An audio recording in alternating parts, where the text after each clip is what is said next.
Hello guys, welcome back with me again in this channel. On today's tutorial, I'm going to show you how you can effortlessly make your body look slimmer using CapCut Mobile. So of course, you just need to add your videos into CapCut like this. Then click on the video here on the timeline. Then just swipe until you find the retouch option.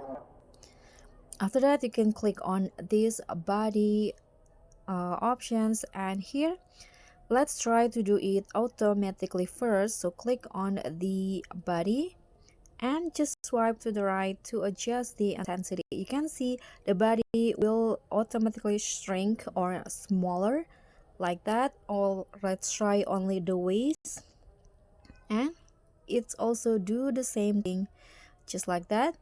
And if you want to do it manually, you can click on manual tab and click on slim. Here choose the area to that you want to set, and just swipe to the right, and it will make the body look slimmer.